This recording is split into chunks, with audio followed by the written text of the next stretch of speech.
The bonds, we are hoping that we've been speaking, by the way, you have no idea how much Conrad has been moving around this country, speaking to county governments.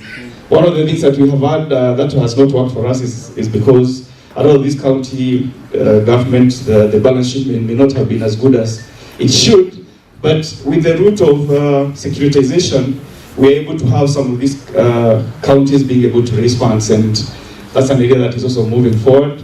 Carbon market, again, we want to see people being able to sell carbon credits. There's a lot of movement in that particular area. And finally, virtual asset service provision. This is, we have an act now in Kenya whereby if you want to be able to get into this particular area, very soon we are going to be able to say you can issue an ICO. You can really come to this market and actually, raise capital.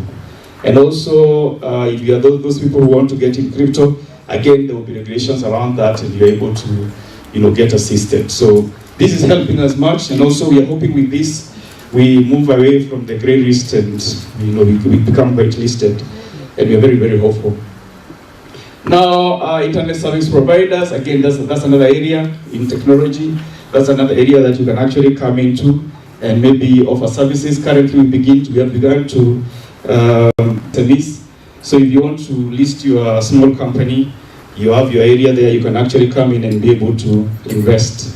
Real estate investment trust, again, largely because you had the president saying sometimes, I think last year, the price of coffee was at around 70 per kg. We came into the equation. We were very proud when you were saying that. And then it doubled to 140. So when you start seeing CMA getting into the discussion, I think there are very many people who are not very nice people. You can give me a better clap. Yes, so we came into that arena, and it's an area that is now moving very, very quickly. Let's move to the next slide. This is what I was talking about, the movement of asset under management for collective investment schemes. You can see that graph, and it could have been your graph in terms of your wealth. So you just get into the discussions, get into what people are doing, what is current, and you'll be able to make money. So that is, we are moving from here, less than 10 billion. Within a very short time, we are getting to almost $1 trillion. Let's move to the next one. Yeah, this is just really showing that perhaps the bull and the bear are fighting. And who is winning? Of course. Yeah? Someone is saying the rocks. Kenyans are very interesting people. Okay, so there's the bear. The bear means the market is not doing too well. And the bull means the market is actually going up. And we want to believe that the bull is winning. Let's move to the next one. I'll not keep you much longer.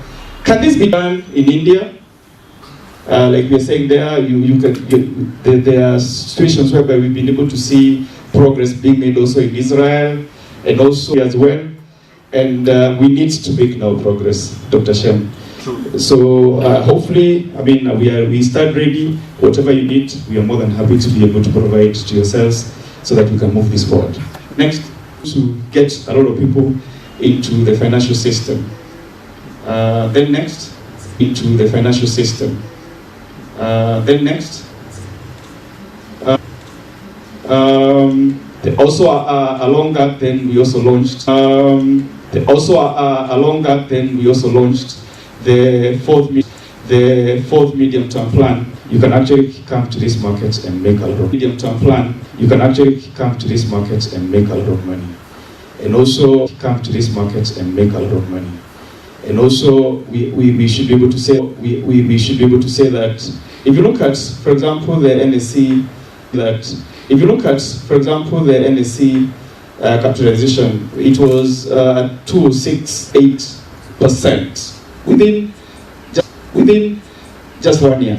So just 1 year. So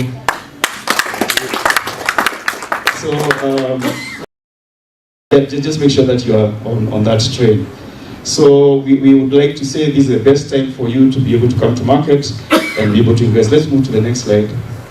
I'm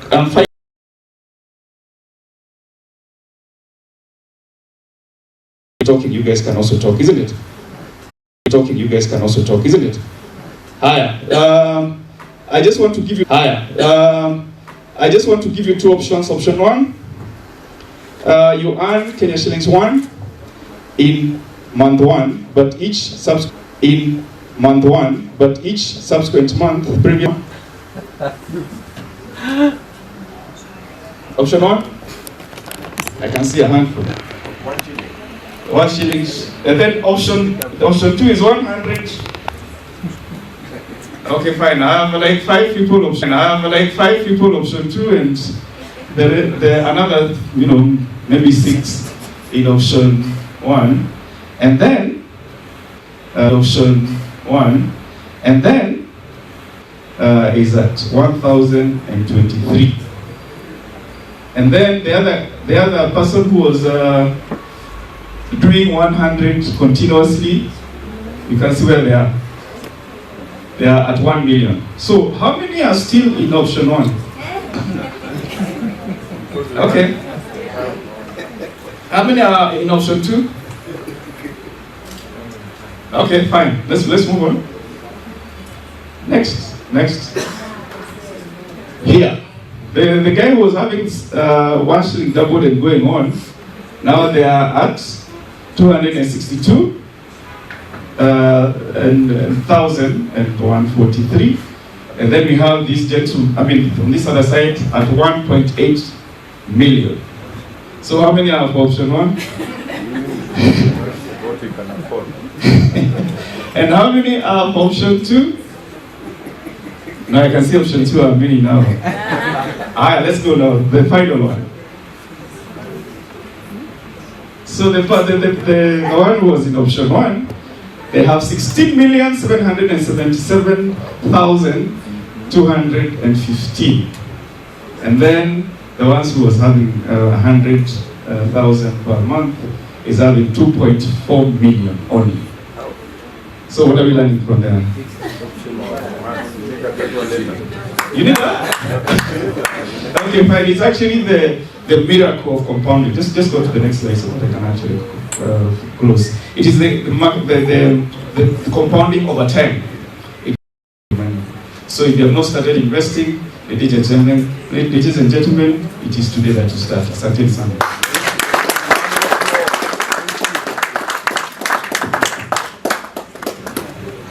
Well, let's hear it for our Director of Capital Markets Authority. Big round of applause for a wonderful presentation. Thank you, Director. And for our friends from Ethiopia, where are you? We want you to understand we're here to work with you. We have strong financial institutions in this country from which you can learn, you can benchmark. So you don't have to go down the pathways of making mistakes that we made in the past, and you can walk with us hand in hand and strengthen your financial institution there. One more round of applause for our brother. My brother, you're here on the panel, so don't disappear too soon. Thank you very much. And for those of us who would like to know what the Capital Markets Authority is all about, you can Google it, and if you Google, it will tell you that the Capital Markets Authority is charged with the prime responsibility of both regulating and developing an orderly, fair and efficient capital markets in Kenya with the view to promoting market integrity and investor confidence. And when we hear Sam give his speech, we know that there's confidence in that market. Thank you very much once again. Good. Thank you. So we move on to our next keynote speaker, and he's Mr. Gerald Gondo. Gerald, please come. Give him a round of applause. Come on. Yes. You can even scream if the ladies are here. Look at him. He's a young, handsome man. And he's a rock star. Yeah? Give him the opportunity to hear your voice. Thank you. Morning, everyone. Morning. I'm often very hesitant to speak after my regulator, but today, all-star job. It's going to make it very easy. My name is Gerald Gondo. I'm the Group Chief Investment Officer for ICA Line. Today is my birthday.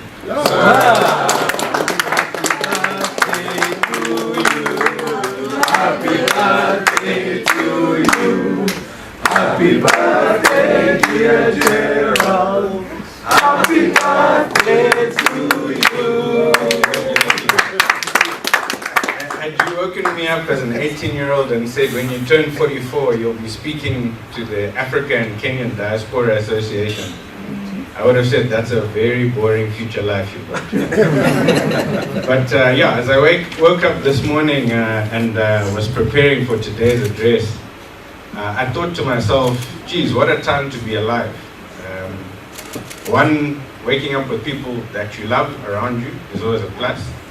But more importantly, to wake up with something that you've always known you are prepared for, but today is the day. So I am one of the very people you are talking about today. I am an African diaspora. I am a Zimbabwean, Pikinini. We're not that dodgy. But I moved to Kenya a year ago after living in Mauritius for 7 years. And before then living in South Africa for 12 years. And before then studying in South Africa. So Zimbabwe is a place I was born, but I'm one of those very people you're talking about. I am in the diaspora. And so I thought to myself, today's presentation must be relevant, but more importantly, must move the needle. It's one thing to come and talk in these conferences, but hopefully we are putting data, insights, and me as an African child with our team are ready to now start putting local capital and diaspora capital to work in East Africa. So let's get started. Next slide. So a bit of ICA Lion Group. We turned 60 last year. Our asset manager, ICA Lion Group, you can go to the next slide, turned 40 last week Thursday. And we said to ourselves at the beginning of this year, we must turn 40 and surpass 400 billion shillings. And we did just that. So, what is that a testament to? It's a testament to trust. And ICA Lion, after starting our lives as Lion of Africa and East Africa, insurance company of East Africa, we've got a simple mission, and it's really to democratize the ability for the African child to save. We wake up every morning, whether it's insurance, or whether it's money market, or whether it's any of our unit trusts. The African child is a saver. Whether that African child is employed or not employed, we must democratize the right for people to be able to save for the time that they are no longer economically active. So that's what we've been doing for the last 60 years. And you do that with trust, and people are trusting the fact that we are regulated by a very competent regulator. The other reason why I'm very happy to wake up today is that you are operating as an investment professional where the regulator is running ahead of the market. That just doesn't happen often. And which makes it easy for us to innovate. And hopefully we are going to impart the areas that we are trying to innovate, not only domestically, but internationally. And most importantly, what we're proud of as ICA Lion is that we are finally starting to integrate sustainability into insurance and into investment. So we are a founding member of the Nairobi Declaration of Sustainable Insurance. We are pushing hard to be the founding member of the United Nations Principles of Responsible Investing, and pushing for the Fund Managers Association to also start looking towards that.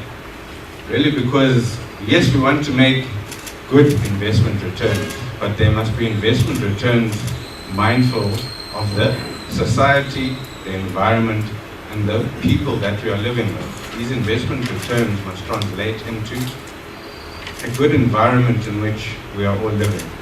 And that's front and center in terms of the considerations that we now make with your money. It is not my money. We are trustees of your money. Next slide. So what do? We've split ourselves into 4 divisions. Some people manage money. I am responsible for the management of money. Some people need to provide you policies to protect your life. Because guess what? One day you will die. I will die.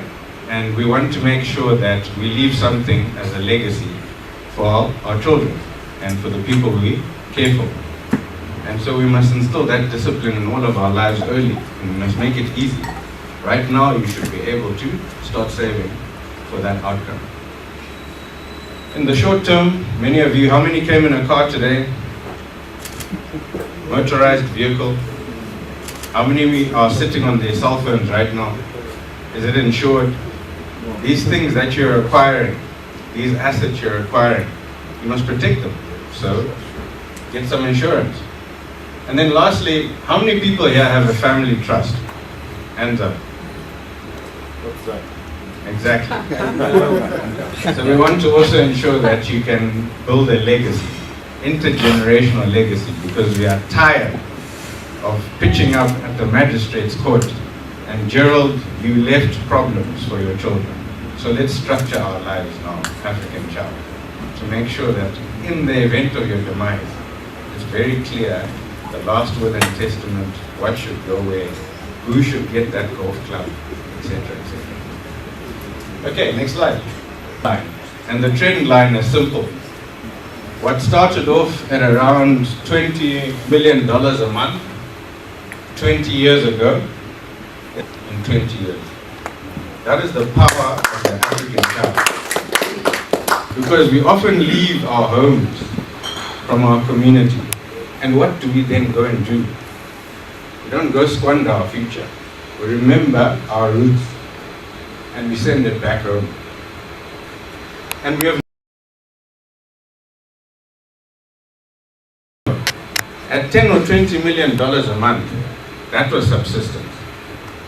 We can't still be subsistent at $350 million a month. We are now investors back home. And our task as fund managers must be to now create investment solutions that, how many 20 years ago, was less than 100 billion shillings. Now, we are trending very much online to plus 1 trillion shillings. The local child is saving as well. So this is not a once-off, this is structural. Through COVID, through elections, through you name it, the African child in the diaspora is growing wealthier and must be met with the maturity of looking after their savings as this wealth grows back home. That is the challenge for us within the industry. Next, central bank data. So number one, it's official data, official remittances. And the key market here, which has proven extremely resilient, and you can already see the geopolitics. There's a risk at the moment that this bar in blue could start contracting. But it's okay, because our African child is now not only going to America. Our African child is now very much global. And this globalization is now starting to come through in the grey bar. Particularly for East Africa, you are suspects number 1, 2, 3, 4, 5, 6, because you are growing faster than everyone else in East Africa. And your rapid growth of a very low savings base is looking for things to buy. And guess what? This country has got a sophisticated enough industrial base, manufacturing base, supply chain infrastructure that makes it easy for your very hungry and very growing and increasingly wealthy population to shop right here. So what we haven't touched on is the Africa Free Trade Continental Agreement, but these numbers are starting to tell us that the politicians are not stupid. There's a reason why we need this free trade agreement to be in place and to be implemented. Because these dollar savings that are coming through must now be channeled domestically and must now allow for this capital and people and goods. Those three things must be combined to flow very easily across our physical borders as well as our digital borders, which is why remittances are increasingly important. Next slide. So, how are we doing so far? Where are we at the moment? Any guesses at the moment what you get for placing a dollar deposit with a local bank today? Any guesses? 1 month to 1 year. What rate of return are you getting? 0. 8. 1. Okay? I checked this morning. Generally deposit rates, 1 month around 2% in dollars. And then for 12 months, probably around 4% in dollars. But even for that 4%, that's not if you put in $500. That's like $100,000 and above that you get that. Okay? So, we now know that these formal remittances are coming through the banks, and they're coming in dollars. And generally the first place they're going to go is a dollar bank deposit. And they're going to get, and guess what, we still here. The yields came down on these euro bonds, and with bonds, when the yield goes up, the price, when the yield goes down, the price goes up. So when you're seeing these returns, that a lot of the diaspora capital that is coming in, as our regulator alluded to, you're missing out on a return set from your very domestic markets that is very lucrative in dollars for subsistence. You're reducing the cost of capital for us back home to be productive. So let's talk about productivity. Next slide. Kenya is productive.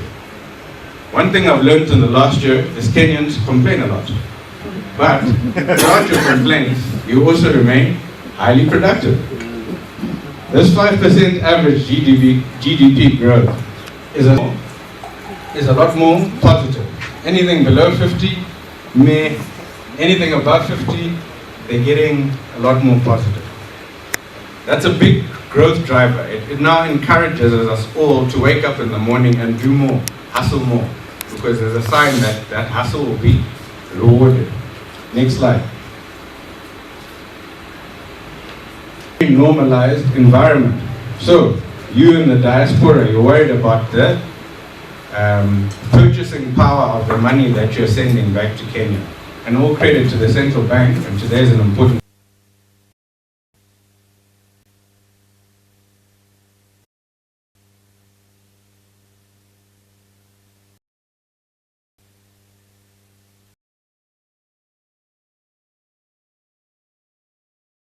This is not an inflationary problem.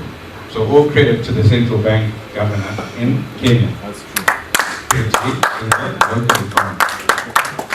And the central bank has responded to us because we are, again, very good at complaining. What have they done? They have lowered the central bank rate such that the opportunity cost of putting money because you are risk averse at the central bank is no longer high. So the currencies remain stable. Next slide. We are now starting to see finally a re-rating in terms of our stock market compared to other African markets. And the retail investor is now starting to harvest the gains of participating in. Hands up anyone in the room who does not have a stock market. Is with the company that all of you are dopamine connected to in terms of your daily activity. There was a big debate at the investment committee last week. This company is positive. Next slide. And I'm finished. Thank you.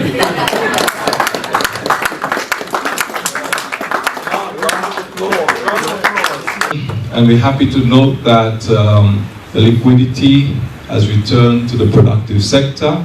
We're very concerned about it as Kenyans because the incentives load from the banks. I'm happy to know that I could be back in favor, if not me, the Gen Zs who are much younger than me with better ideas for productivity. So that's an important takeaway.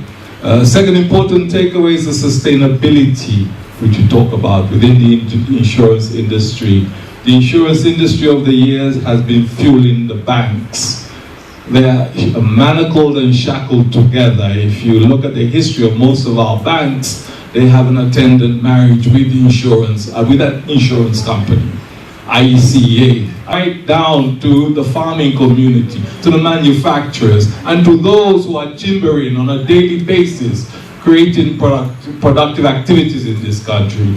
We have got lost in these resources back to manufacturing. want these resources back to the blue economy so we can grow the base of our economy, the productive base of our economy, and we stop living the ethereal heights. Is there a representative here from the State Department of Cooperatives to join this team?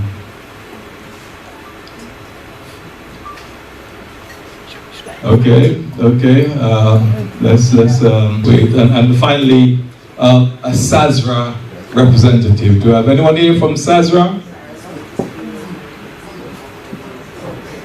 Okay, if we don't, less questions are ready. But first of all, let me give the mic to the one person you don't know, and off the cuff, he says he's been ambushed.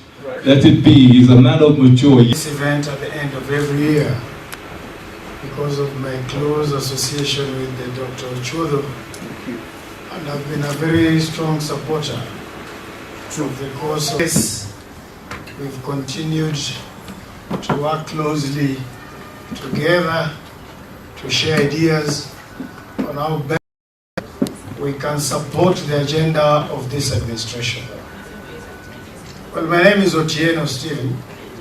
I'm a presidential advisor on cooperative development, and I've been in the undergraduate studies, and I always pride myself to be probably the only person in this country who has worked in the development side in cooperatives, who has worked in the industry, and has also worked in the government. There are people who have worked in the government for so many years, but there are very few who have had the opportunity to work in those three spaces. So I think I expect you to understand the industry pretty well.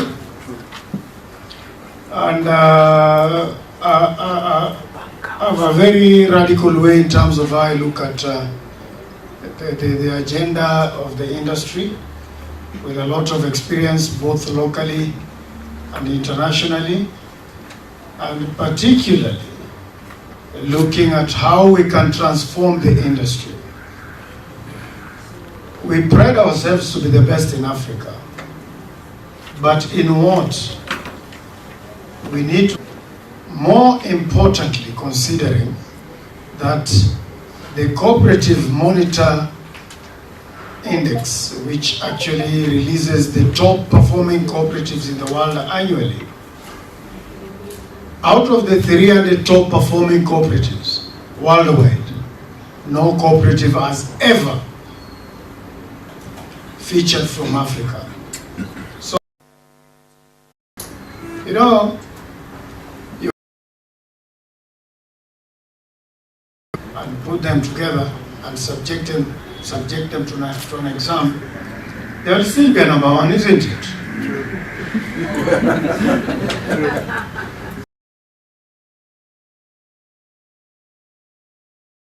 We are number one out of what? Are we number one of the best? Or we are number one of a bunch of fools? Africa. Hello? Hi. Am I speaking to somebody? Yes. I'm very much excited by the diaspora remittances to Kenya, because the highest source of income today that we have in this country is basically from diaspora remittances. We are talking of about 640 billion, or thereabout. But it is more than that. It is more than that. I believe, Dr. Chodo, you've already hit the 1 billion mark. Rather, the 1 trillion mark. Sure. During Thanksgiving the other day here, the American Thanksgiving, a friend of mine from Arkansas sent me 100 USD. Where was it captured? No one captured it, isn't it? Right. But again, these remittances are for what purpose? That is a big thing that I challenge Dr. Chulo and all of us to think through. The remittances, largely when you look at the reason, is for particularly health. But health because you have ailing parents back in the village, in Game where I come from, in Ruthimitu, in Todonyang, in Kwale. But you are not sending these monies for them to go to some very high-end health facilities. They're actually accessing some level 2 facility where they're going to get some very basic, in fact, you're only keeping them alive.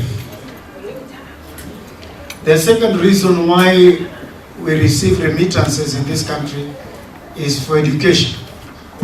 And these are facts. But you are sending these monies for education to whom? You are sending these monies to support the children of your siblings who have since passed on, to support some villager from where you come from, to take them to which school, to some local, somebody who has actually qualified to go to a national school, but you do not actually pay for them to go to that school. Instead, you take them to some local day school, where virtually you're only paying for lunch money because the balance of it is actually paid for through capitation. Are we really being sincere to ourselves? But then the big question is, it is not the diaspora.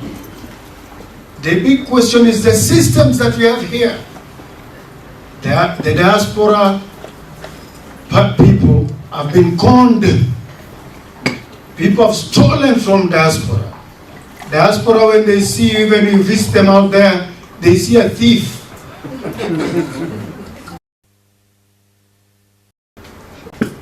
Because many a times, their monies are not well utilized.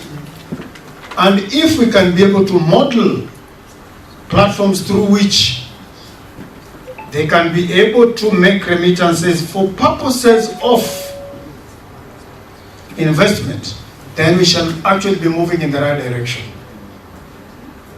And that is why we have about 18 registered diaspora cooperatives. I know Kennedy is one of them, very active.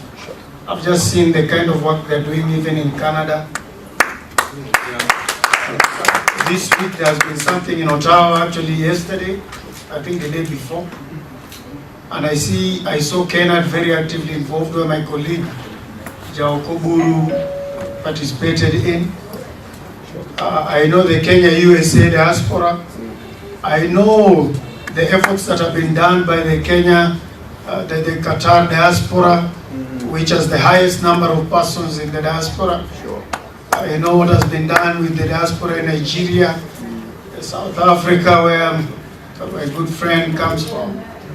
So let us bolster the cooperatives, the diaspora cooperatives, but focusing on investment rather than the social element of it. As much as social values is one of those strong things that cooperatives do stand for, but of course, I was talking to some lady who's living in Germany here, and she was saying she's been there from 1997. I was a young university student then. She was already in Germany. She's thinking of coming back home. Everyone in diaspora always thinks of coming back home. East, west, or east, best. And then you cannot relocate somebody of my age to go and live in, even in Zimbabwe here. I cannot go at my age. I'm too old. So good people, I'm really excited by the fact that you've honored the International Year of Cooperatives, which started last year, launched by the President of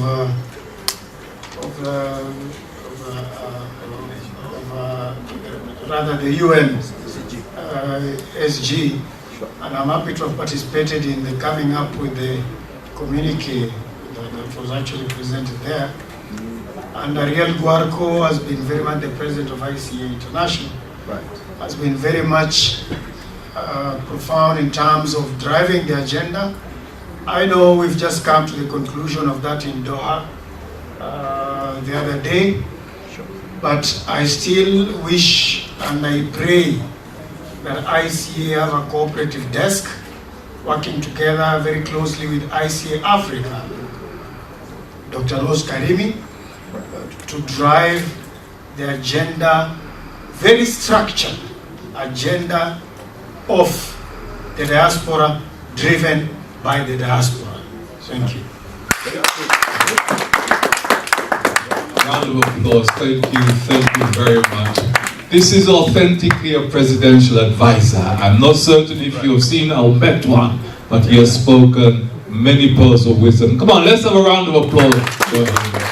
Thank you very much. And he speaks with his heart, and it's the same spirit that has been driving our people out in the diaspora. How do I relate to my country? I'm sending funds back for the welfare of my parents, my siblings, my family members, but now I have some disposable income. How best can I migrate those funds to be used productively in my country of birth?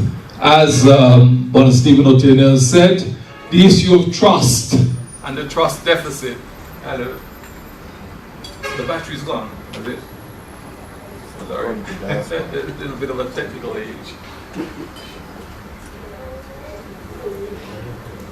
Hello.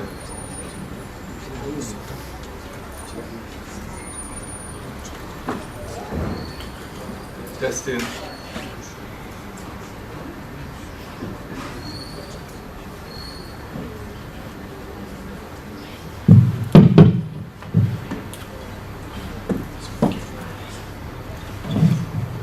Yeah, thank you very much.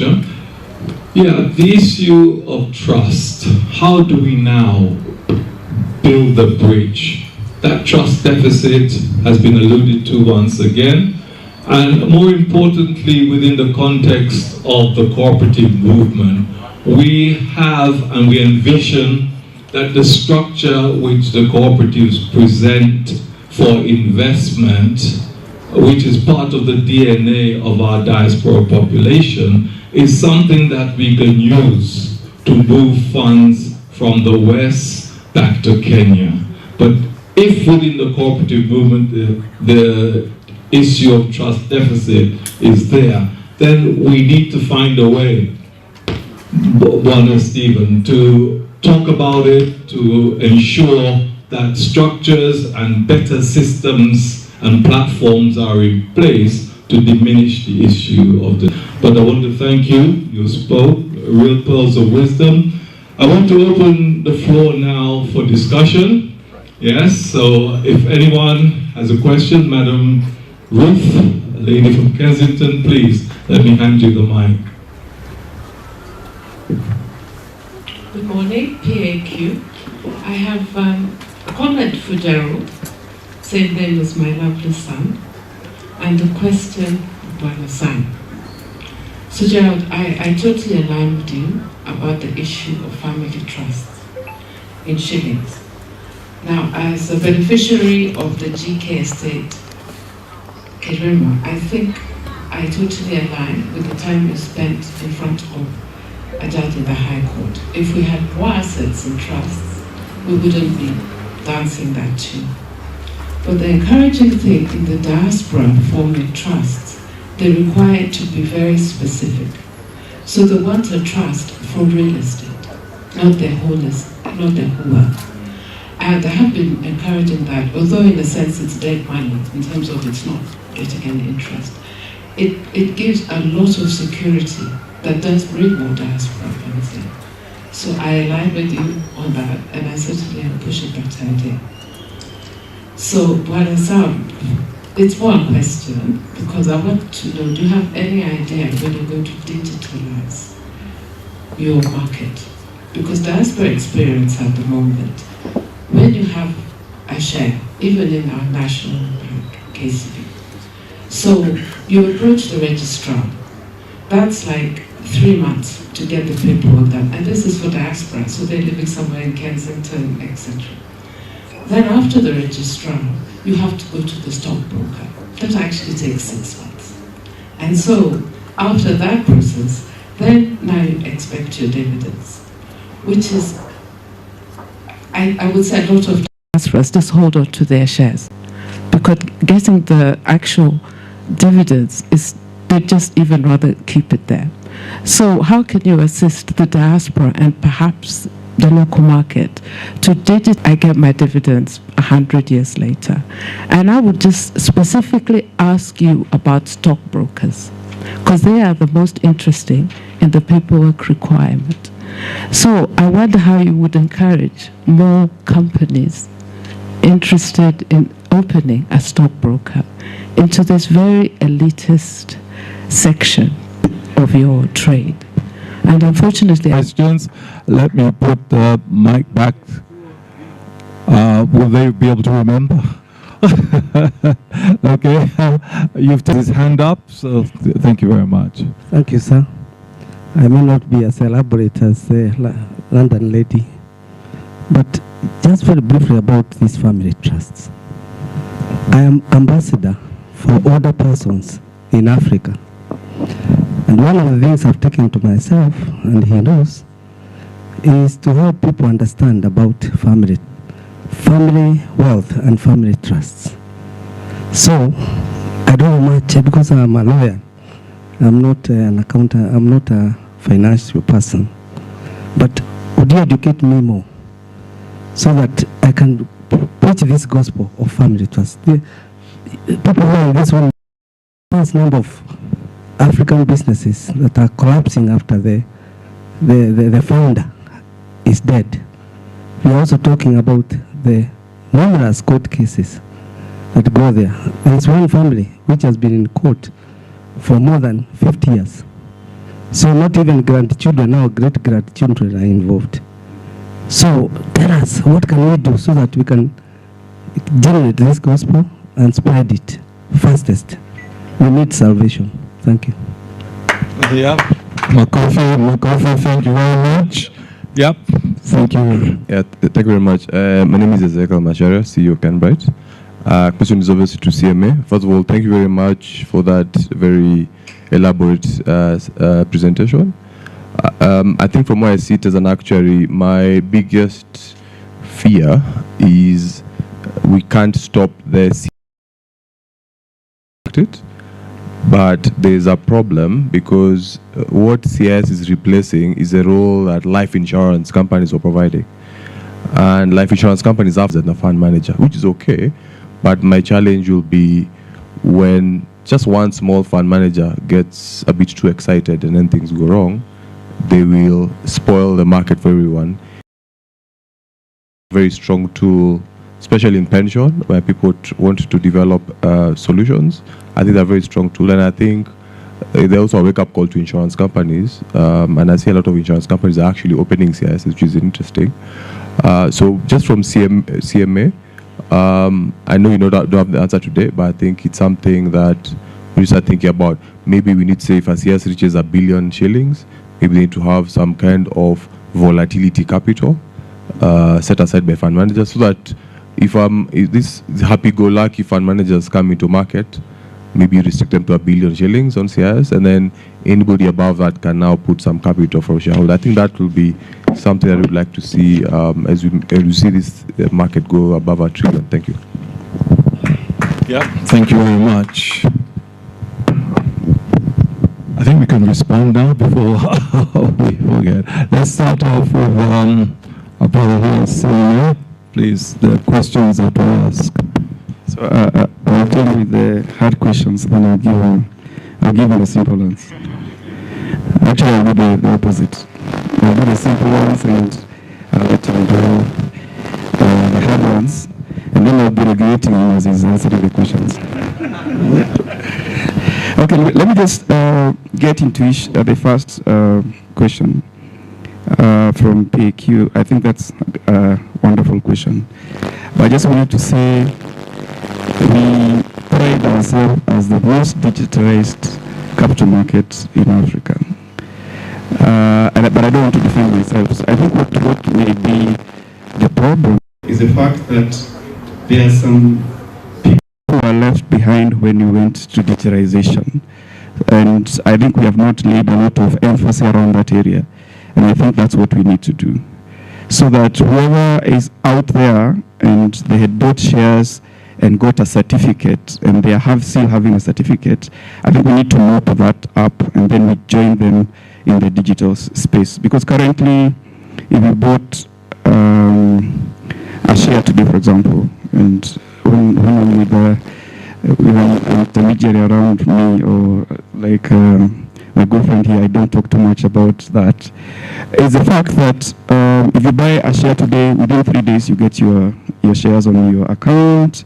If you wanted to sell, the following day you can actually sell.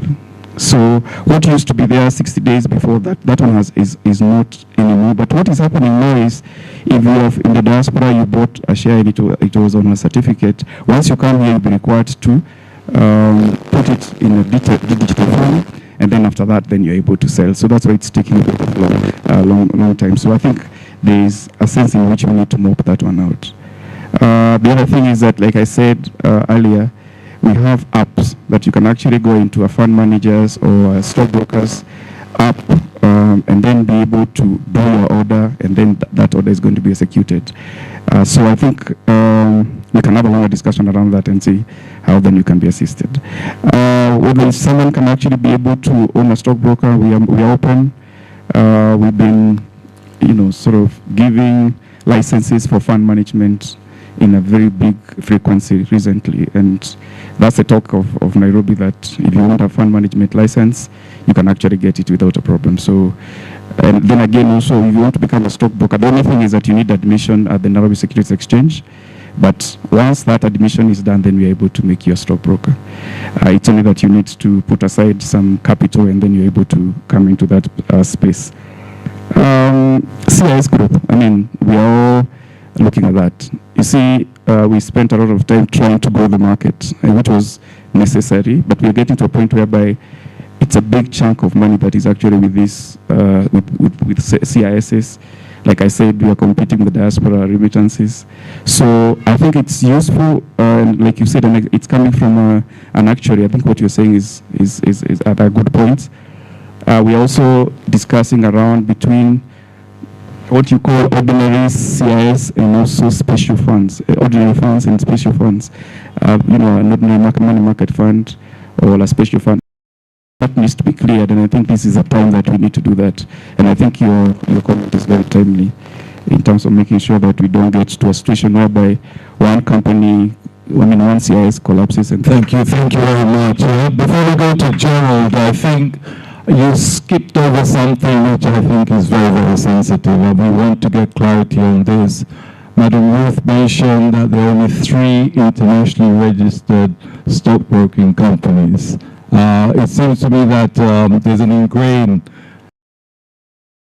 operating within the stockbroking threshold in this country. Can you give us clarity on that? And if today we met the criteria for applying for stockbroking, what would be the difficulty for a Kenyan entity to participate in that field? The area of stockbroking is very developed, because if you look at the kind of stockbrokers that we have currently, we have some that are owned by certain individuals, and they have been in the market for a very long time.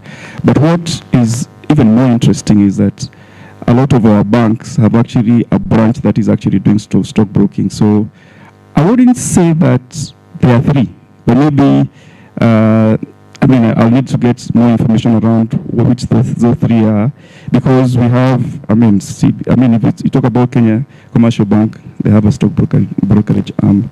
If you talk about Stanbic, it is there. If you talk about Equity Bank, again, it is. So there's a sense in which the establishment of stock brokerage is quite firm, in the sense that we are not too worried about their capacity to be able to offer services within the market. But I'll be more than happy to have maybe an engagement further on that particular issue.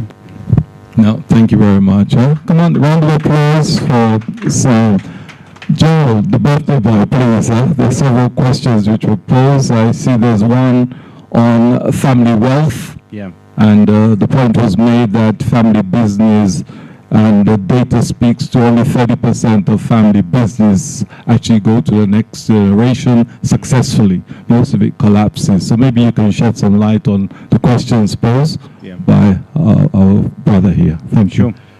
Yeah, I think the issue of intergenerational wealth transfer is now very topical in Kenya. And I think what's happened is regulation again has caught up with what market demands are. So there's much more clarity in terms of tax. There's much more clarity in terms of the law itself, in terms of how to treat beneficiaries versus donors and the like. So that's now enabled a good landing ground for people to think it through. But why should it be done? I think in the first instance, it's to ensure that there's a plan in place around how you are really going to transfer this wealth that you have developed for your entire life in a manner that is, one, independently well thought out, so it's regulated in terms of law.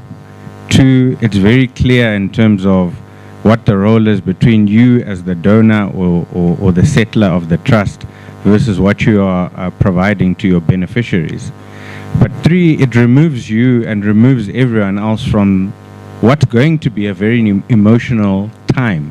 And you're not there to regulate that emotion, which we don't say lightly, but, and you know, in African custom, it's taboo to even talk about this subject now. You know, you're speaking ill of a person who's still alive, but the reality is that the counter narrative also exists, in that if you don't talk about it, we've seen the problems take place in many courts, many family law courts and the like. So, I'm not alone, apparently. I've got my whole team from ICA Lion Trust Company and the group here. A round of applause for them. Thank you very much. Yeah. So the first thing is go talk to an advisor and say to them that, look, it's not about having 100,000 shillings. It's about having the discussion of, I want to put in place this plan such that in the event of my demise and when I'm no longer sane, etc., this is what I want to try and arrange in terms of ensuring that wealth is transferred. That's the first thing. The second thing is then to ensure that you are very clear and intentional, particularly if you're an entrepreneur, around the governance of your entrepreneurial operations. It is, yes, a family business, but the entire family should not be run through that business. You need to now start thinking about separating the business that is supporting the family. And at the moment, what is very prevalent, and there are examples of how founder entrepreneurs are now bringing in professional managers to run their businesses, because the children have gone to the diaspora and are not interested to come back to Kenya and to run these businesses. But these businesses have supported the very life that they can now lead away from home, number one.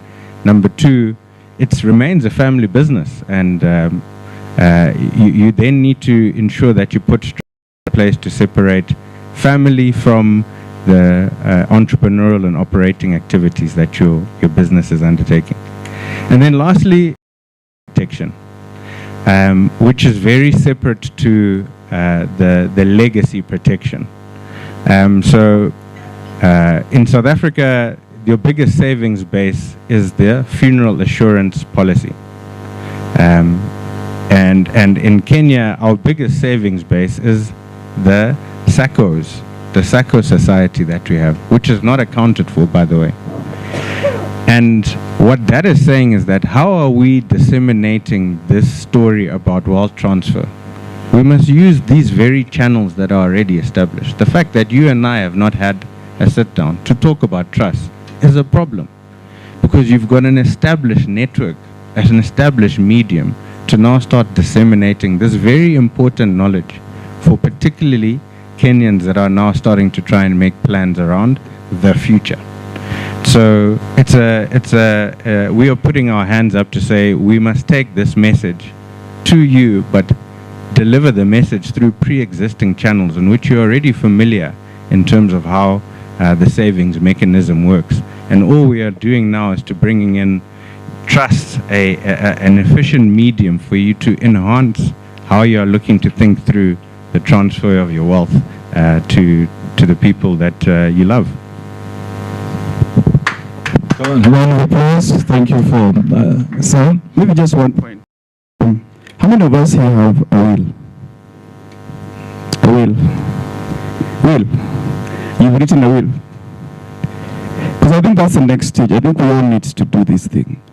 I know there's a connotation around the fact that if you, I used a will, you not stay too long, eh? That is a myth. I think we need to debunk that one. It's a myth, it's not true. The first time I heard about a will is a friend of mine asking me to be a witness, and I found that to be very strange, that he was writing a will. But now I know better. I think it's always good to write a will, especially now because a lot of our assets are now digitalized, and they require a password, which is in your head. So the moment then you don't write these wills, what is happening is that you find that your kids come later, and they are living a very, very hard life, and your money is stuck somewhere. So I think maybe just one thing to pick from here is, especially you people from the diaspora, I think you've made some bit of money. Let's have wills. Let's have wills. If you can't write, talk to someone about it. Thank you very much. 1.2 seconds. Property and the notion that property is a dead asset in Kenya. That's false. Our view is that property is the base asset class. It just has not been met by liquidity. And what we do have in Kenya at the moment is a lot of liquidity. And you then need to now find a medium in which this liquidity matches up with where there's an absence of liquidity, property. And the CMA has helped us with doing that. Real estate investment trusts are just that. All of us are owning different pieces of land in different parts of the counties and different parts of the country. And because of that, they are illiquid assets. But we are also seeing a lot of accumulated savings that are, some are buying government bonds, but even the government is saying, well, we can't take this much liquidity, and are sending it back. So in our view, the real estate investment trust is a solution to both, in that you are democratizing the ability for a lot of liquidity to own a very stable asset class through a platform that is very easy for everyone to access. So those people who do have property assets that are lying idle, you should be talking to real estate investment managers who are going to have development REITs that are looking for what? These very assets you are sitting on, to develop and to add value to these properties.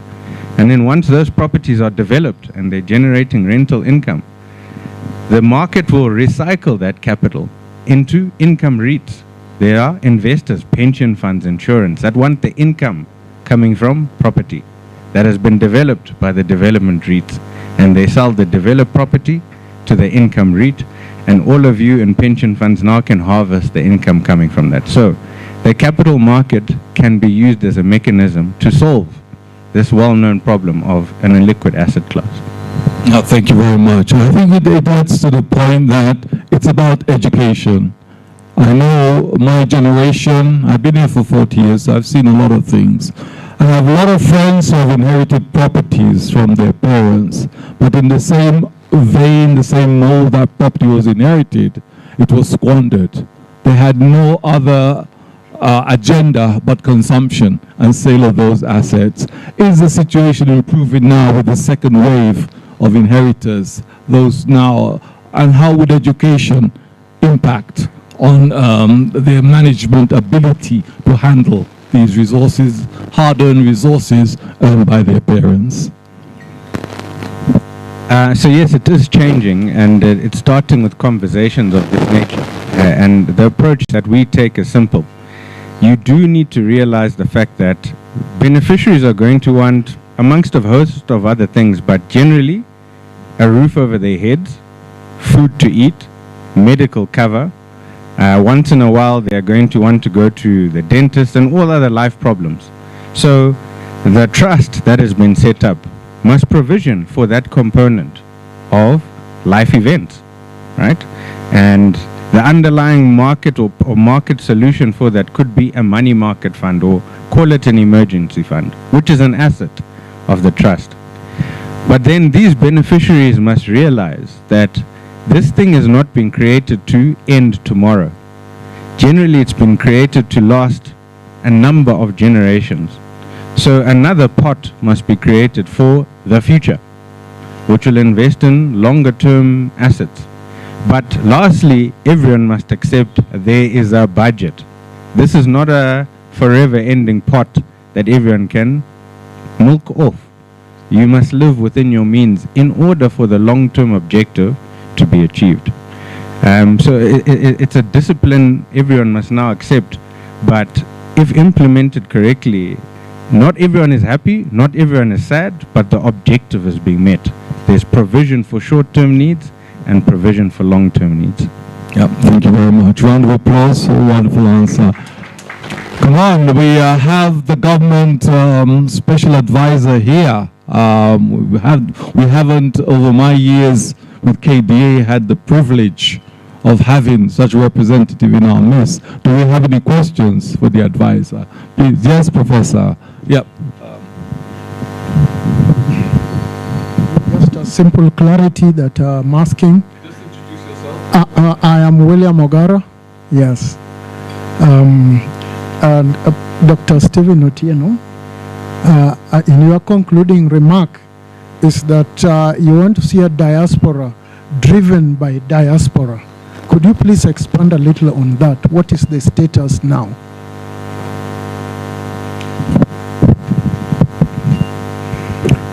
Well, I remember some years back we were handling an issue with the Qatari diaspora.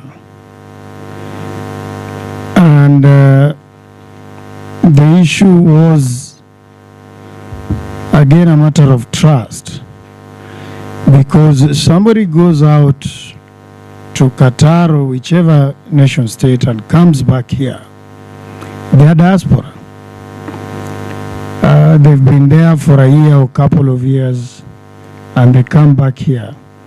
And they take advantage of certain, they see an opportunity for them to exploit. And that was a very, very big problem that we had.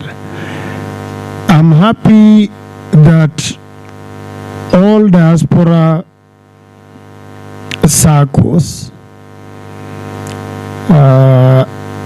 and when we were coming up with a policy, I'm happy to have been part of the team that sat in coming up with a policy in 2009 to 2020. We actually converted to the diaspora circles to investment cooperatives. The purpose for that was on self-regulation. As much as they are regulated by SASRA, but that should be residual. And that being the case is, we need to see more voice of persons in the diaspora managing the affairs of the investment cooperatives by themselves, rather than seeing a figurehead in Nairobi, because all of them must have an office in Kenya, because that is actually the provision of the law, whereas you find a huge majority of those people are basically on paper. So the active participation, particularly of the board, in the management of the affairs of diaspora circles in the country is very, very critical, rather than having just an individual driving the agenda of such societies. Of course, we have other established societies which already have diaspora units. I'm happy Madam Moile is here, the chair of Kimisitu, which is actually my primary cooperative. I'm proud to be member number 6, and it's one of the leading circles in this country. And they already have a unit for diaspora within Kimisitu. So probably we may think of having the diaspora, rather than setting up their own standalone investment cooperatives, to hinge into the already established and regularized, or rather regulated, SACCOs by SASRA for purposes of making them move faster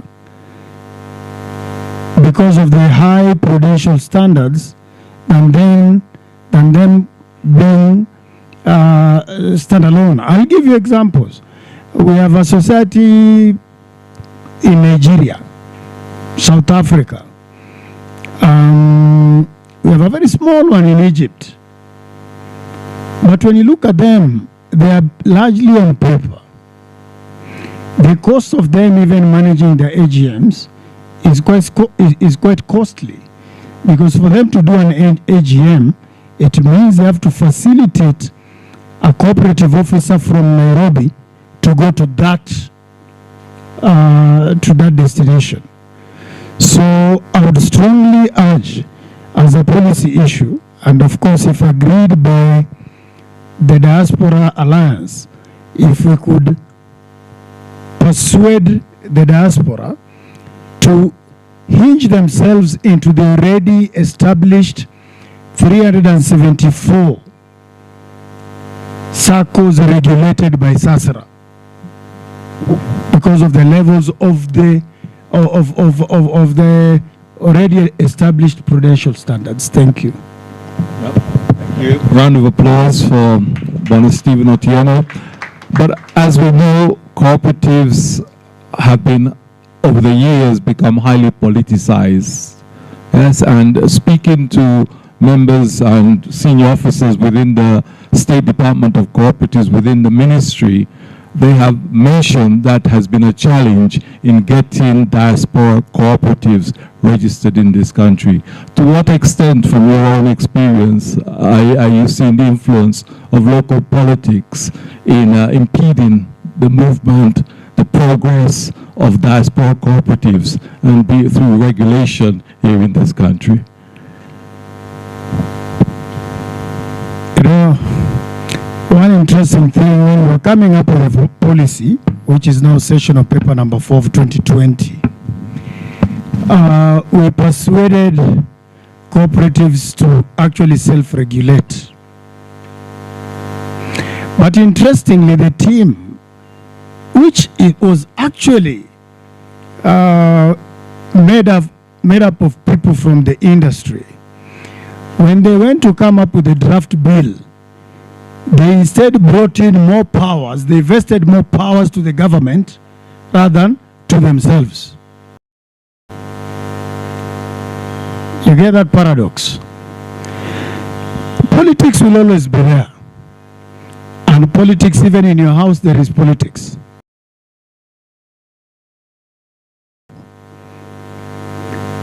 So, even in your own house, in terms of how you allocate the scarce resources, which will always be scarce anyway, that is politics.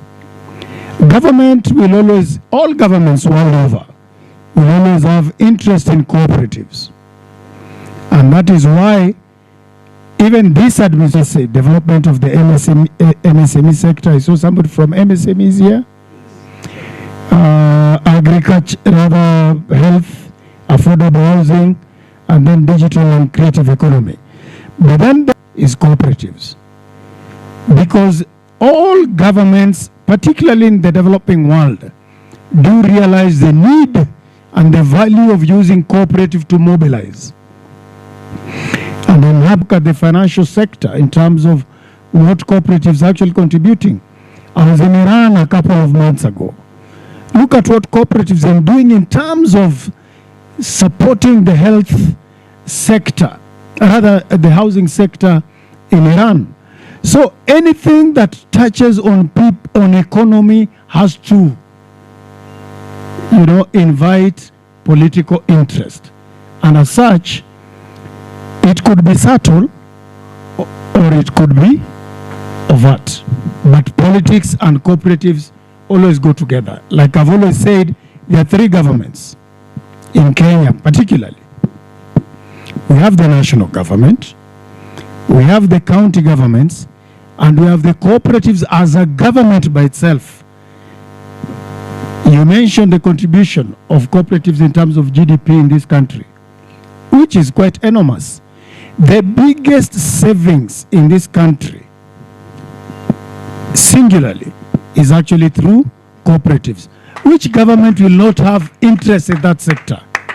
Who will not have interest in that sector? Thank you. Yeah, thank you very much, Makofi. Can I just hand it to Madam here? Or, yeah, well, let's be a little bit gender balanced as we move on. Yeah, thank you very much. Yeah. Thank you very much.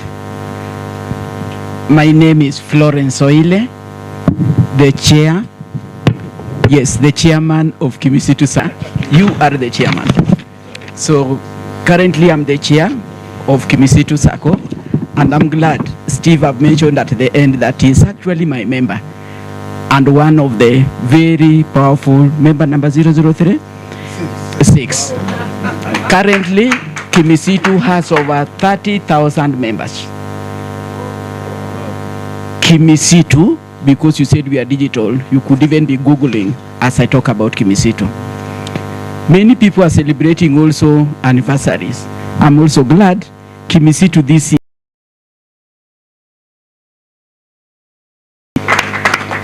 For director, Kimisitu as a single circle currently proudly sells over 7 billion in assets.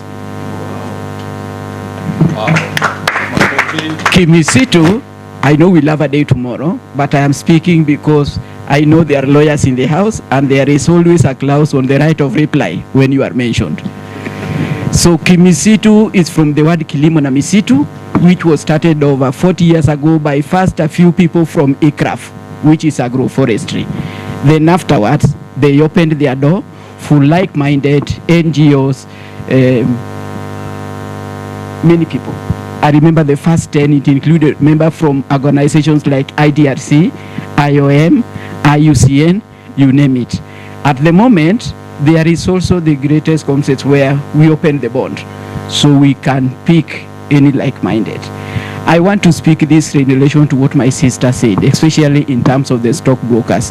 When they want to open one, it is so lengthy. The cooperative is a matter of coming together. I would advise, instead of going to, even you say it again, that when the diaspora circles they want to open, it is so lengthy. Instead tomorrow. So if you don't have a circle, please think of it. And as he said, if you have not been in one, which would have been nice if you did it last year, 18 years old, because we have a category which is called little angels, that is between 0 to 18. Apparently, most of them, when they reach 18, they don't remain angels, so they can take their own identity and go whatever they are. In your future plan, please. I talk about putting me on the spot. Yes, good. So it's very early days for Bupa Hearing for us to invest further exists. I am beholden to some NDAs and embargoes, which means I cannot share at this stage because we are going through our strategy work. So, in short, yes, I think there'll be further investment being made by Bupa into Kenya and the wider continent. Thank you very much, Makofi. Music to our ears. Bupa, in time, will invest in high quality medical infrastructure in this country, and they are open to partnerships with cooperatives. So that's a good takeaway from here. Yes, let's have another question for Wakili here. Thank you, sir. As I said, my name is Timothy Wamwangi, and I said I'm ambassador for older persons. So my concerns are very focused on the welfare of aging or aged people. When I left England in 2002, January, I remember the only thing we used to organize there, and I was one of the senior organizers, were groups to celebrate national days and other welfare activities. When I left Zimbabwe in 2008, I used to be called the mayor of Harare.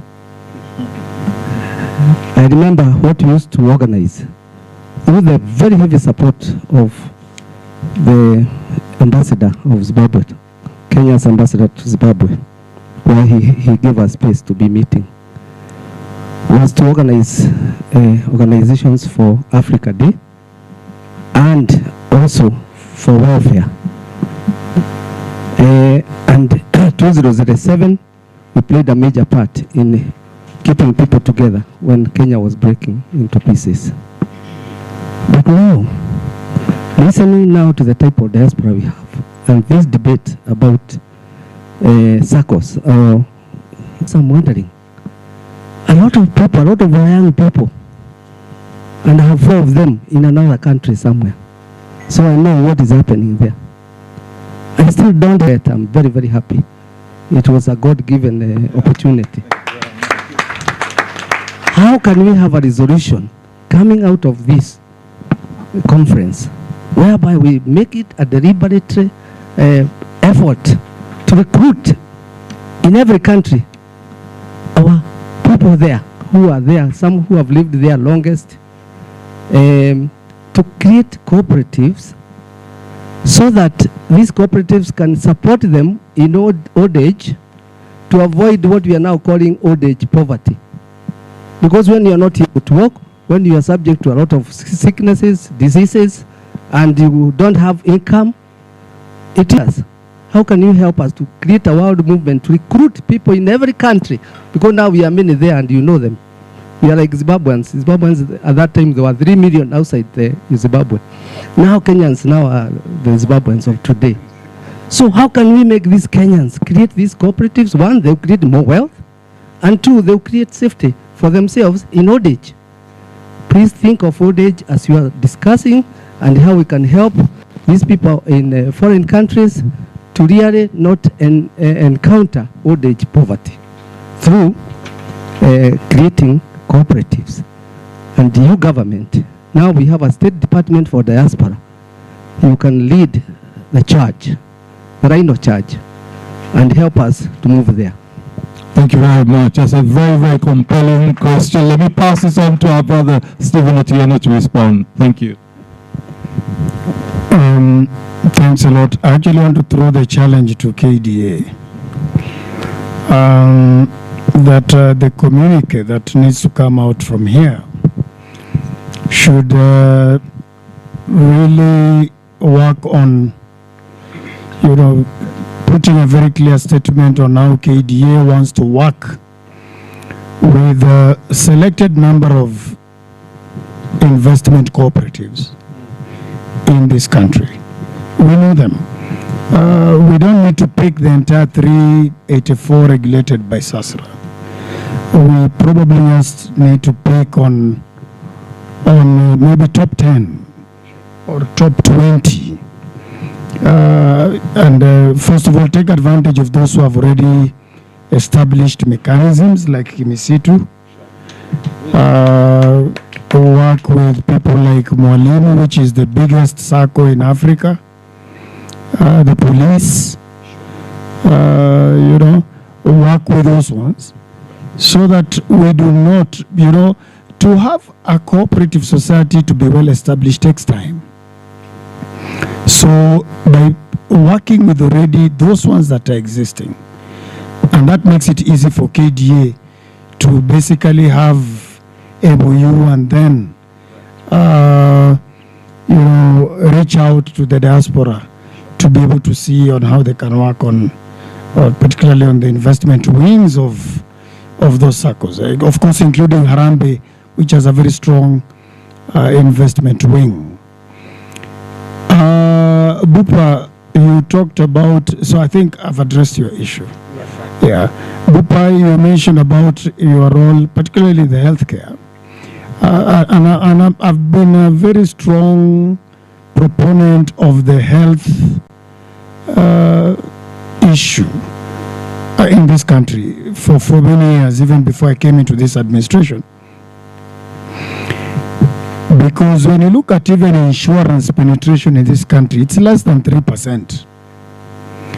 And it is at that level because, you know, you're forced, you cannot drive your car without insurance. But in terms of health, very few people, unless you're employed and your employer is offering that, you know, that package, many people are not insured. How do we make it more enticing for more people to be insured? I work in government. Of course, SHA has its own challenges.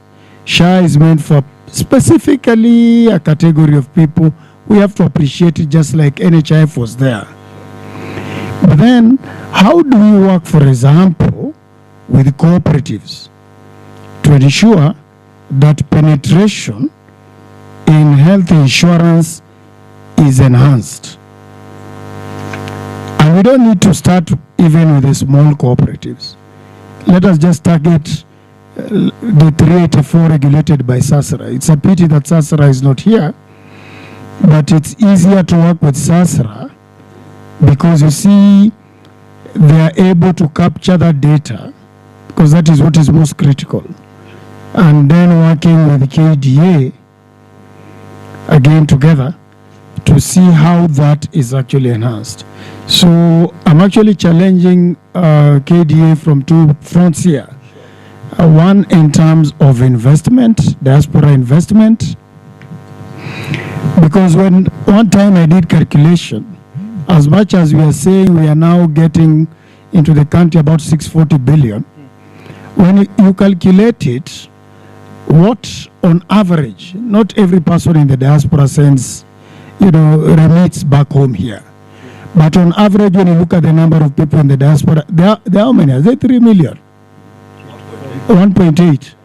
You know, they are sending home something like 6,000 shillings per month. Do I need to go to Australia to send 6,000 shillings to game where I come from? No. I mean, does it make sense? Do I need to go all the way to Seattle and suffer in that cold weather there right now to send 6,000 shillings to game? I mean, that is money I can actually get even by just hovering around, and even Shemo Chodhe, I'll tell him, give me 6,000, I want to send to my village, and he'll give me 10. So good people, we need, and like I mentioned earlier, the issue of health. I've been talking to some people from India, who even before this SHA discussion came about. We still have so many people from Kenya going to India for procedures, surgery. Then I asked some Indian doctors, friends of mine here, who had come to perform some surgeries here. Why is it that you people chose to come here rather than the patients coming there? And why is it that we have more patients coming to India for surgery rather than remaining here? They told me the problem is not the surgery, is not the procedure. The problem here is post-surgery care. Our nurses are so badly trained that managing a patient after operation is so bad that ends up causing more problems and deaths. And that is why I would urge us, and I want to give you the case of Brazil, where 32% of healthcare services are actually provided by cooperatives. If we can actually hinge insurance to that, as it has been done to Brazil, and that is something you can actually read through. Just Google Unimed, UNMED, and the work that they are doing in Brazil. It's enormous. So again, then we can enhance access to healthcare through insurance and a better quality healthcare. And then instead of people being taken to India, we can have Indian doctors coming here. We can have people from South Sudan being brought here and having care and procedures done here. People from Tanzania, people from Uganda. Then we create Kenya as a medical hub where rather than people going so far away, they can be able to access care within the region. Thank you. Thank you very much. Round of applause. Dr. Shem, please, or would you like Bupa to respond before you come? Much. Please. Yes. Presidential advisor did challenge me to respond, but I will change the pattern a little bit. As we do that, can we give them a round of applause that's befitting?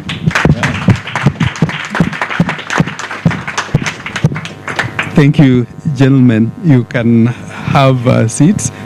Thank you so much. Much appreciated. Thank you very much. Our chief guest is with us in the house. Please, thank you so much. Right. I know we're running a little bit behind time, but I want to give two diasporians opportunities to share a few words, before we invite our chief guest. So at this particular point, I don't know if Simon Kirui is in the house or is stepped aside. As many has. Give him a round of applause as he comes over. Just Kionjo to Otisa. Is there another microphone? Just a few reflections before we invite him. Good afternoon. Maybe I'm still sleeping. Sorry. Thank you for our guest. My name is Simon Kirui. I'm a Kenyan. And this is a great opportunity to discuss what is carrying us forward. That has been taken. I usually take the diaspora as an example of Joseph, who was sent to Misri or somewhere, and it was that person who was to save their own. The responsibility of the diaspora is actually to come back and carry the rest of the nation.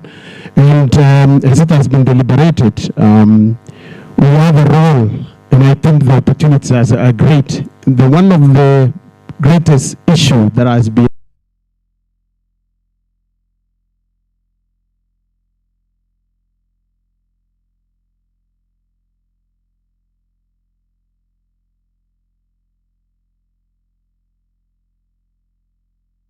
create, batting the resources at the right places, and we can see that maybe even tracked by data. I think the diaspora has no problem to carry forward, and because of that we have big opportunities. You have mentioned that we don't need to create. They usually say that you don't need to invent the wheel or change the system that is functioning. We are really ready to work with organizations that are functioning, but we need to see it. We know very well how these systems work. We are Kenyans. So, and by the fact that some Kenyans are outside does not mean that everything has changed. They know how the country works. Unless we change how we act, unless we change how we maybe even put the accountability, the trust will still remain where it was, and maybe there is a little bit of an evasiveness from the diaspora. There will be more discussion. Thank you, Chair, for this, and we are here to discuss and find solution way forward. We have created what we call SOL, Solution-Oriented Engagement. Thank you so much. A round of applause. Thank you very much. Thank you very much, Simon. We just completed a training program also together for young people are aspiring to go to Germany. I want also to invite Chair President Kenya, KDA USA, KDA Global USA Chapter, Bob Nyangwesa. A round of applause, 3 minutes. Thank you. I was debating whether I invite the Madam Treasurer, Honorable Treasurer Patricia, but she said let Bob, the Chair, say a few words. Good afternoon, everybody. Thank you very much, Chairman Ochuodo, Dr. Ochuodo. I'm very happy to stand here before you in this 12th edition of KDA Diaspora Conference. The Kenyan diaspora has always contributed quietly, but very powerfully, as you're all aware. The U.S. portion of the diaspora contributes about the 50% of the 1 trillion Kenyan shillings that has come to this country. So I'm very happy to be a leader of the Kenyan Diaspora USA. Today, our remittances remain the largest source of foreign inflow into the country, larger than FDI and development combined. But remittances are just one part of our story. We are investors from the US. We are also innovators. We have people who invent things that happen here. We are job creators, and we want to continue to do that. And of course, because of that, I believe we are a national asset. And yet, for the diaspora to fully drive development, we need mechanisms that are structured, transparent, scalable, and inclusive. This is where innovative cooperatives, become essential. So, just like they said before, cooperatives are actually the way to go. So, cooperatives are not a new idea in Kenya or globally. For decades, they have helped traders, communities build wealth and also share risks. But the world has changed, as the government representative just mentioned. Of course, governance and accountability is also key. Mobile-based savings and investment saving systems, I believe that's the way to go. Diaspora-driven funding and expertise. I believe since we're innovators, we should be part of the innovative within the government of Kenya as well. Transitions, youth and women-led enterprise networks, data-driven decision-making, and transparent reporting. Again, these are all challenges that I give to the government and of course the stakeholders in the cooperative system. So with those few remarks, I just want to say thank you for Dr. to allow me to say a word or two before our chief guest comes here. Thank you very much. A round of applause. Thank you very much. Thank you very much, Chairman. Kionjo, a little bit of teaser. I saw that gender is also represented. Jackie, is Jackie in the house or she stepped aside? Kenya women in Germany, if Jackie can come over. Please, if somebody can call Jackie women, diaspora women as well. But yes, a round of applause to Jackie's 3 minutes. Thank you very much. Thank you very much. When it comes to investment, we all know, those who've been in the diaspora, we all know what happens with us. We all know hizo pesa zetu tukituma. You send somebody to build. And that is exactly what makes us ability. We don't want to give it only to be a one-way thing from your end, but it has to be both ways. For us to be able to join hands, it has to be both ways. The diaspora and the government or the cooperative and the government or the cooperatives that we could also make Kenya a hub where we even the diasporans can be treated. Is there a way that one can link? I know we had this. Madam Chair, well done. These are Kionjos. You are going to hear more. This afternoon, by the way, we will be hosting German Deputy Ambassador or Deputy Head of Mission. We'll be talking about bilateral labor. You'll hear about it more at length. I also know President of KMA was a little jittery about nurses and doctors, but he'll have opportunity. He'll have a session on health.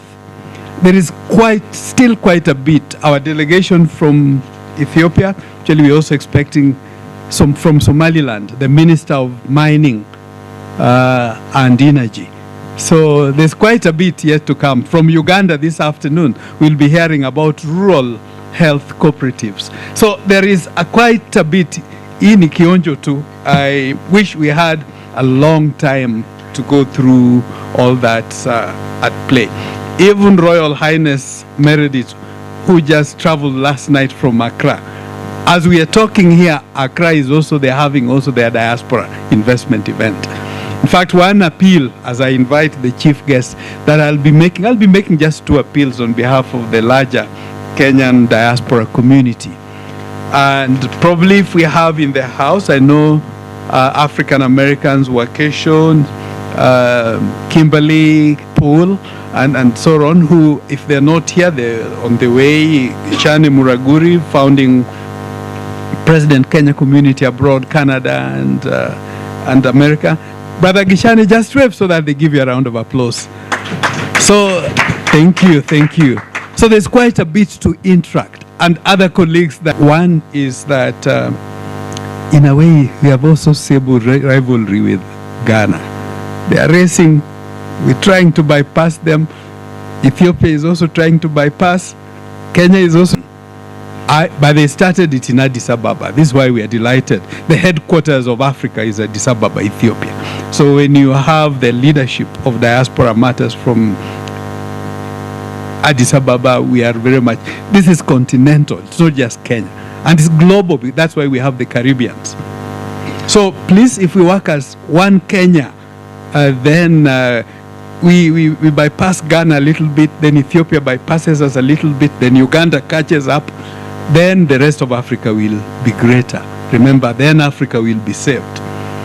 The last request I'll be making is, can we consider in that regard assigning 1,000 nationality citizenships? Tell the African Americans, the Caribbeans, the Afro, give me a coffee. If you wish to come back and invest, we are going to give you nationalities. Because often in every August we meet in Atlanta, Georgia, and we were there this year and last year before we went to Durban a month and a half ago. The Black Chambers leaderships tell us, you guys, you were haggling about $1 trillion shillings, while we could be talking about $1 trillion business, because the African Americans are $1.9 trillion spending capacity. And they're saying, I want to invite the representative of the Honorable Minister, Mr. a little bit flight in Mombasa. The cooperative sector is in Mombasa, but a good friend is chairman of MSEA. You know, the ministry is Ministry of Cooperatives and MSMEs. He'll tell us a bit about it, but he's extra-Australia, so we are co-alumni. Can we give our chief guest a round of applause as he comes over? Maybe we stand up for him. Thank you. Thank you very much. Please have your seats. Thank you. Thank you very much. Wow, you guys look fine. You look great from here.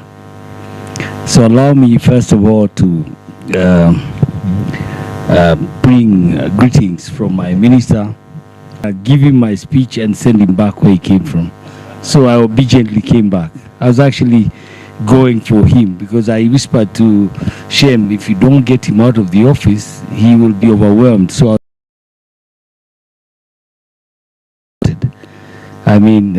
thanks to Kenya Airways,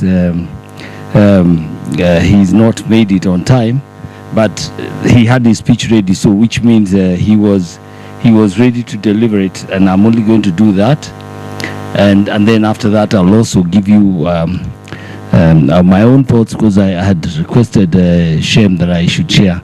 So I'm going to speak for like 2 hours, and then after that we can go for lunch. Never mind, I know I'm standing between you and lunch, and I'm sure you've had a good morning. I mean, the little that I had the time when I was here was very interesting, and I'm sure it has built and gotten better. And I'm sure as we go by in the next 2 days, we shall be able to really delve deep. My name is James Mureu, as you've heard, and I chair the Micro and Small Enterprises Authority. But this afternoon, I'm standing here as the CS for Cooperatives, and I have his speech to read. And normally, the good discipline is I don't change a word. So I'll read to the end, and then I'll make my own personal remarks. Is that okay? All right. So let me start. KDA's Global Chairperson, Dr. Shemu Chodo, who's also my friend, leaders and members of the Kenya diaspora, distinguished diaspora leaders, speakers, leaders of the Diaspora Association and business chambers, distinguished investors, professionals, and entrepreneurs from Kenya, Kenyan Diaspora and Development Partners, ladies and gentlemen. It is a great honor to join you this afternoon. I've changed that because of the morning. For this 12th annual Kenya Diaspora Homecoming Convention. Stands as a powerful evidence that Kenyan diaspora remains firmly connected to home and deeply invested in the future of our country. I commend the organizers of all participants for sustained convention focusing on cooperative models for inclusive growth and sustainable development is especially timely. It aligns with the United Nations Declaration of 2025 as the International Year of Cooperatives and underscores the enduring relevance of cooperatives as people-centered enterprises. Ladies and gentlemen, the government of Kenya has deliberately shifted its approach to diaspora engagement. The diaspora is no longer your savings, skills, professional expertise, and global networks constitute a productive capital that can drive enterprise, enhancing confidence and ensuring that diaspora investments contribute meaningfully to shared prosperity. Cooperative enterprises provide most suitable vehicle for this engagement. Kenya's cooperative movement, and particularly the SACCO subsector, remains cornerstone of the financial inclusion and economic transformation. With assets exceeding 1 trillion Kenya shillings, SACCOs continue to mobilize domestic and diaspora savings while extending affordable financial services to millions of Kenyans. The government recognizes the growing importance at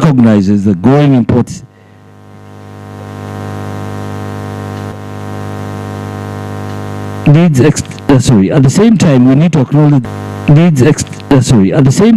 to acknowledge that diaspora needs to extend beyond its traditional savings and credit products, ongoing that promote sustainable and innovative ways. Beyond capital, the diaspora brings immense value through knowledge. Skills and global exposure. The government encourages diaspora professionals to engage with local cooperatives and MSMEs through mentorship, technology transfer, quality improvement, and market access initiatives. Digital transformation is central to the future of the cooperative sector. The government is actively promoting the adoption of technology to modernize cooperative management, enhance transparency, and expand access against cyber risks. All these initiatives are firmly aligned in the Kenya's Vision 2030, the bottom-up economic transformation agenda, the African Union Agenda 2063, and the objectives of the International Year of Cooperatives. Kenya is positioning itself as a continental leader in the diaspora cooperative engagement. My call to the diaspora is clear.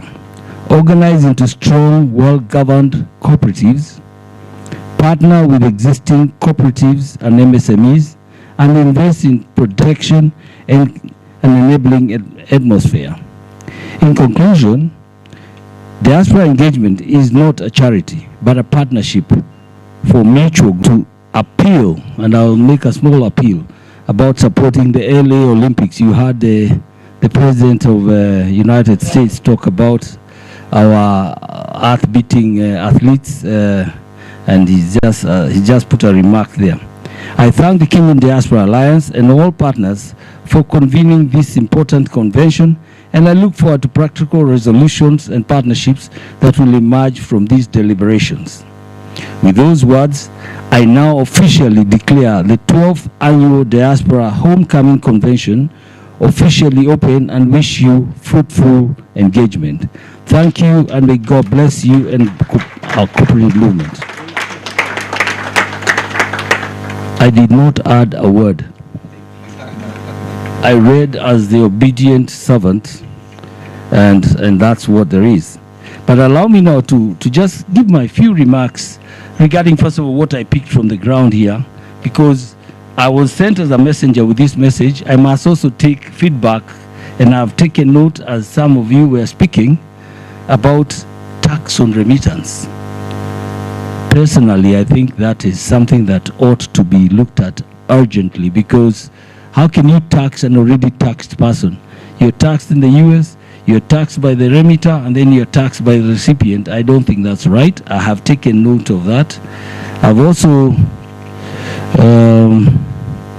what was the other one that I noted? Your two points, Dr. Chodo, about leveling the playing ground so that we are not competing. We become more complementary than competitive, so that when we build the pie, it's big enough for all of us.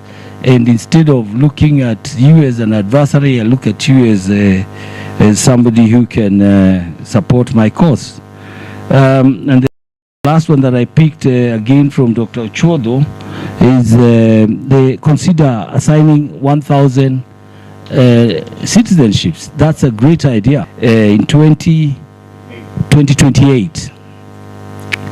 Now, you heard the President of the United States, Donald Trump, commending our athletes. They are world beaters.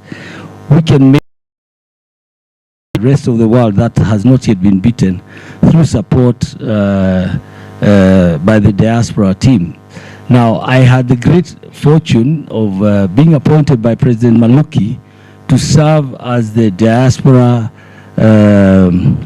chair of the commission that looks after diaspora and international partnerships. So I'll be handling that going forward. And so I'll be calling on the different parts of the world. I know next year, 2026, we have the Glasgow Games, the Commonwealth Games in Glasgow. So again, from the UK, Europe, I'll be looking for support there. From the LA Olympics, we'll be looking at supporting the village that will be at LA. We've set up cells, and we'll be setting up more cells as we run up to the LA Olympics. And that will help us support. I mean, we're already in a class of our own. And I like, again, something that Dr. Ochudo talked about, the rivalry. We've had rivalry with Ethiopia for many years. We've fought with them on the track, murdered each other for gold medal, and that has been our case. Yes, we've never had a physical fight, but the rivalry, I remember the Paul Target and Gabriel Haslasi. I mean, they were butchering each other on the course to the glory of the African continent. We dominated. And I think that's a sort of spirit that we should embrace. That the rivalry in Ghana, now they are producing very good sprinters. We want to train with Omanyala side by side and see which African becomes the best. Yeah? And so I think the rivalry must be moved from that acrimonious one to one that complements each other and allows us to build a great and successful African continent. You know, when again, Dr. Ochudo, you talked about the minerals that are on this continent. It's a shame that many years after independence, after we claim political independence, and we are all saying we are independent, we are economically under bondage. We cannot even tell what is underneath our surfaces here because of over-dependence. I think time has come, and that's why you people in the diaspora must learn, pick knowledge, bring it here. Let's exploit our resources here together. I think of the diaspora so that we can reach as many diaspora. And while you're out there, if you see us, don't say, I don't know this guy. Please just remember this face. I'll be reaching out. I'll be traveling around the globe. I'll be in Germany. Don't look at you. I won't miss. I'll be everywhere. Just to make sure. You see, when we have hardworking athletes as we have, very, very, very resourceful, hardworking athletes, the least we can do is remove all the burden of their preparation work. And that's why I took this responsibility. Try and make their life easy. Put them in a nice business class flight to Germany for that race and allow him to have only one problem, and that is to go and win that medal. the rest of the problems you and I can solve for them. And I think that's why I've accepted that. So ladies and gentlemen, I want to thank you. And I once again ask that you pardon my Waziri. He had prepared himself, and that's why I only came back with a speech. Thank you very much, ladies and gentlemen. Another round of applause to Honorable Minister's representative. Thank you very much. Colleagues, looking at my watch, you want to do a little bit of panel beating and a little bit of consultation. Wanted us on the program, we needed to spend some time with our partners and the booths. And we're expecting also the German Deputy Ambassador at 2 o'clock. I'll be requesting, if it's acceptable, I didn't consult with the MC, we may take the group photo. We probably may reschedule the booth visit to tomorrow, but in between, I want us, just remember that had it not been for these companies you're seeing, Nachu outside, we'll be reading their names when we come back. I'll have a full list so that I read all of them. Ken Bright, Bupa, Jubilee, the ones I can remember, Afrinet, and so on. We can't give them a round of applause, colleagues. I want you to promise me that even as we'll be going for lunch, we pass by, but we are going to have a full hour tomorrow dedicated just to interact with the products that these great companies are offering. Okay? So I'm assuming that the MC agrees with me on that. We take a group photo, but otherwise, a round of applause to Waziri as we hand over the mic. Thank you.